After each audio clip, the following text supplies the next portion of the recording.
근데 이거 너무 청기누설이라 말씀을 다 그냥 무료로 해드려도 될지 모르겠네요. 하나, 둘, 셋. 안녕하세요. 반갑습니다. 크리스입니다. 자, 오늘 청기누설, 오랜만에 청기누설 시간을 가져보려고 그러는데요.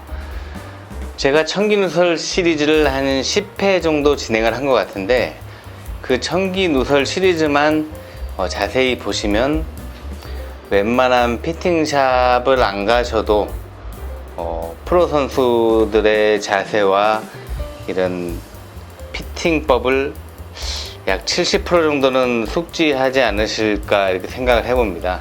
오늘은 유튜브라든지 뭐 이것저것 다 찾아봤어요. 유튜브, 뭐 네이버 제가 다 검색을 해본 결과 진짜 청기누설이라고 얘기해도 될 정도로 어디에 잘 없는 내용이었어요. 그래서 챗 GPT도 검색을 해봤는데도 이렇게 없는 내용이기 때문에 여러분에게 오늘 제가 알려드려야 될 거라고 생각을 했습니다. 초콜릿 좀 먹고 이 머리를 좀 돌려볼게요. 그래야 탄수화물을 먹어서 뇌를 풀가동해서 여러분들에게 좀 명강의를 한번 해볼까 합니다. 자전거를 구매했을 때 달려있는 핸들 그대로 사용을 합니다. 이 핸들의 너비가 여기서부터 여기까지의 길이를 바로 핸들의 너비라 그래요.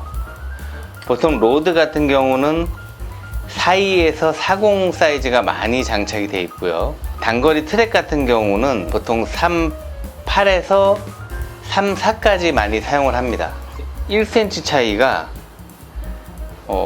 막상 내가 승차를 해보면 엄청나게 차이 나는 걸 느낄 수 있을 거예요.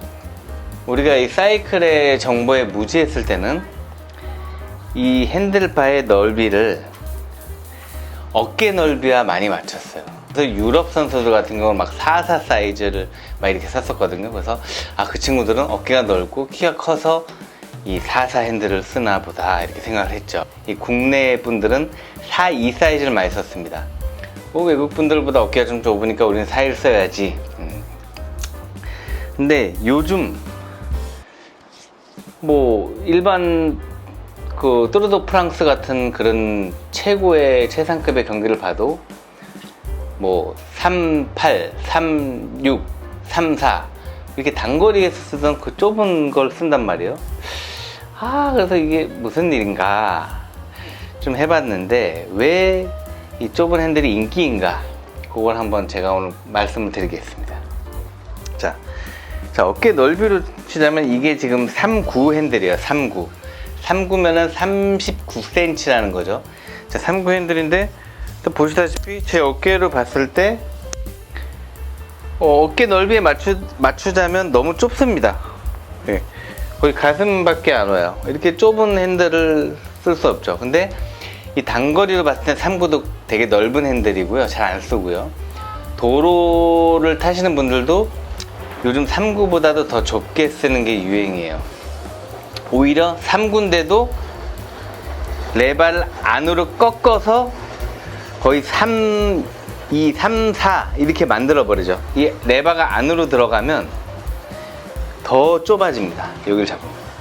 근데 드랍바를 잡았을 때는 큰 차이는 없겠지만 레바를 잡으면 엄청나게 좁아져요. 그래서 뭐 40 사이즈 핸들을 쓰더라도 레바를 안으로 꺾으면 한 3, 4 정도의 레바를 쓰는 효과를 볼 수 있어요. 자, 이제 한번 얘기를 해볼게요. 좁은 사이즈의 핸들을 썼을 때와 넓은 사이즈의 핸들을 썼을 때와의 그 장단점에 대해서 이제 한번 얘기를 해드리겠습니다. 근데 이거 너무 청기누설이라 말씀을 다 그냥 무료로 해드려도 될지 모르겠네요. 좁은 핸들의 장점을 말씀드리자면 이게 좁으니까 어때요? 옆에 뭐 위험한 상황, 뭐 좁은 차 사이를 지나간다거나 아니면 뭐 펠로톤에서 엄청나게 많은 선수들 사이에서 삐짓고 라이딩을 한다거나 뭐 그런 면에서 낙차에서 조금 더 자유로울 수 있다. 위험한 상황에서 부딪혀서 넘어질 수 있는 상황을 모면할 수 있다는 것 자체가 엄청나게 큰 메리트죠. 4, 2 핸들을 썼으면 분명히 부딪혀서 넘어지는 사고가 날 상황이었는데 3, 8이나 3, 6 이렇게 좁은 핸들을 씀으로써 그 상황을 피해갔다. 뭐 이 정도의 장점이 있을 수 있고, 그 조그마나의 장점이 낙차를 예방했다 안 했다에 굉장히 큰 차이가 됩니다. 그래서 그거 별거 아니라고 생각할 수도 있지만 그거 하나로 인해서 사람의 생명이 왔다 갔다 했다는 문제죠. 댄싱, 엉덩이를 들고 댄싱을 했을 때 여러분들을 잘 느끼실 거예요. 예전 선수들은 댄싱을 할 때 자전거가 휘청휘청 이렇게 흔들면서 했습니다. 그래서 댄싱이라는 그 이름까지 붙었잖아요. 댄싱, 춤을 추는 듯한. 근데 지금 선수들의 댄싱하는 모습을 보면은 자전거가 안 흔들려요. 좁으니까. 여러분 생각해보세요. 요만한 그 스텝만 잡고 한번 댄싱을 해보세요. 스텝만 잡고 댄싱을 한다고 생각해요.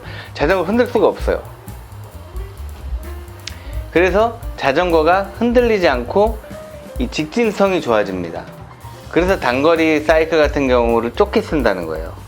힘의 직진성 딱 모아서 쫙. 그리고 또 한 가지 장점은 넓게 잡는 것보단 좁게 잡았을 때 이 바람 저항, 에어로 효과를 더 느낄 수 있죠. 몸을 완벽하게 좁게 말아주고 이렇게 좁게 말아주잖아요. 그럼 에어로 효과, 바람 저항을 좀 덜 탄다는 거죠. 아무리 어깨가 넓으신 분들도 좁게 잡으면 에어로 효과, 아주 미세한 차이지만 장시간 탔을 때는 엄청난 효과를 볼 수 있겠죠.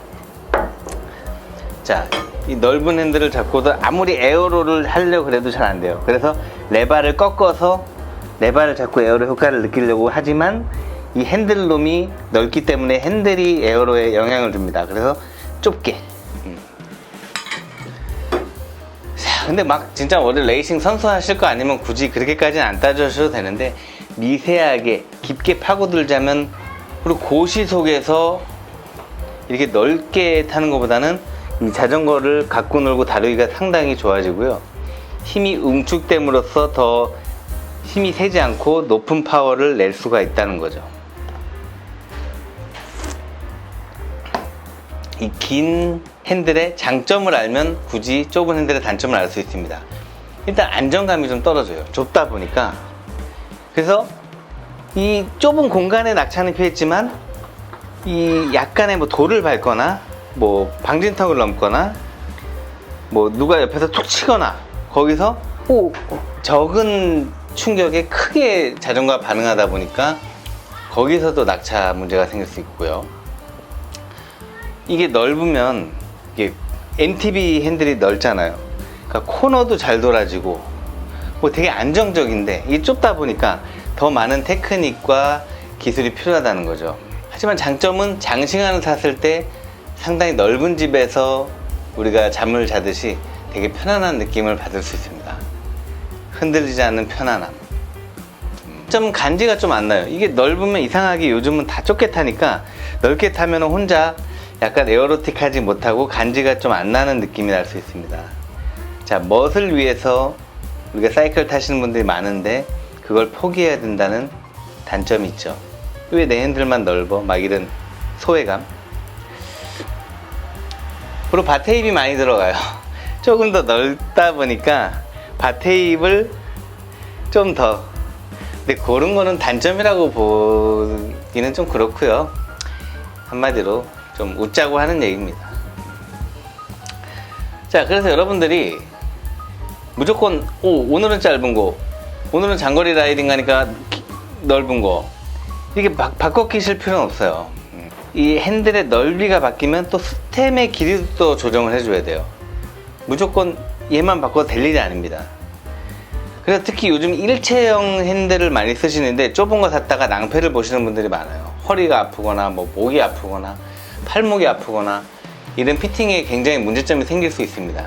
그 이유에 대해서 말씀드리자면, 자, 여러분 예를 들게요. 이제 팔굽혀펴기를 이렇게 하면은 되게 아무리 팔이 길어도 이 자전거가 아무리 작은 자전거를 타도 되게 크게 느껴질 거예요. 넓으니까 팔이 근데 좁으면, 자, 좁게 펴게 되보세요. 팔이 많이 펴지죠. 자, 이 넓이랑 좁게 잡았을 때 이 넓이 더 멀잖아요. 이게 사이클은 0.5mm로 엄청난 그 차이가 느껴지는데 몇 센치까지 차이가 납니다. 이 넓게 타는 거랑 좁게 타는 거랑. 그래서 이 좁은 핸들을 섰을 때는 스템의 길이를 많이 늘려줘야 돼요. 그러니까 스템이 약 1cm를 줄였다. 그러면 스템도 1cm가 늘어나야 줘야 그 전과 비슷한 느낌을 받을 수가 있어요. 근데 스템이 늘어났다. 그러면 스템을 줄여주죠. 자, 지금 저희 프로 선수들도 요즘은 잘 타는 선수들, 젊은 선수들 같은 경우는 막 130, 140mm 굉장히 긴 스템을 사용합니다. 예전에는 이 120만 대도 상당히 긴 스템이라 그랬는데 120mm, 12cm죠. 지금은 140mm, 막 130mm 기본입니다. 왜냐? 핸들이 좁아지다 보니까 더 멀게, 그렇다고 자전거를 크게 타기에는 너무 좀 둔해지고, 그러니까 똑같은 자전거로 이 스템을, 이 핸들을 줄이다 보니까, 좁은 걸 쓰다 보니까 얘가 엄청나게 길어져요. 예전엔 다 100이나 90mm를 거의 썼었는데 지금 추세는 최소 110 이상은 다 쓰는 추세로 많이 바뀐 것 같아요. 그래서 여러분들도 핸들을 좁혔더니 막 자꾸 이 에어로 자세가 안 되고 허리가 안 숙여진다. 너무 좁아서 그래요. 그럴 경우는 이 스템을, 집에서 잠자고 있는 긴 스템을 다시 껴보시든지 새로운 스템을 교체해서 자가 피팅을 하는 방법이 있죠.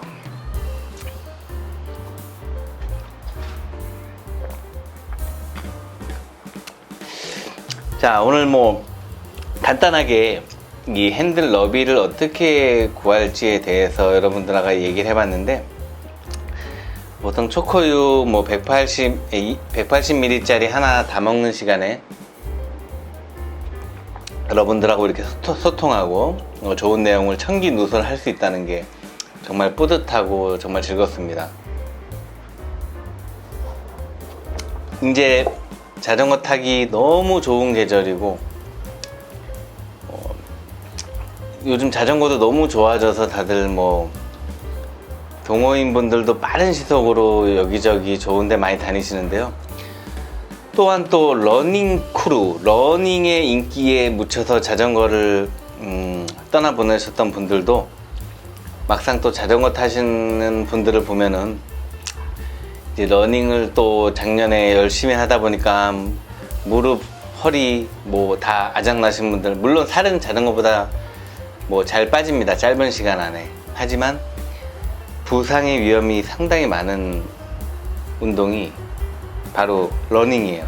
우리가 자전거를 1시간 탔을 때와 러닝을 1시간 뛰었을 때의 그 허리에 오는 충격, 무릎에 오는 충격, 이런 것들을 그 상대가 안 됩니다. 그래서 여러분들도 작년에 부상당하신 분들, 자전거 파셨던 분들 다시 자전거를 타기 시작하고 자전거 인기가 다시 늘어나고 있다고 저는 확신을 해요. 그래서 여러분들도 자전거 인기가 늘어난 만큼 저희 채널 구독과 좋아요도 많이 눌러주시고 앞으로도 좋은 정보로 또 찾아뵙겠습니다. 지금까지 크리스리 스튜디오의 크리스리였습니다. 또 궁금하신 내용 있으면 댓글 남겨주시기 바랍니다. 감사합니다.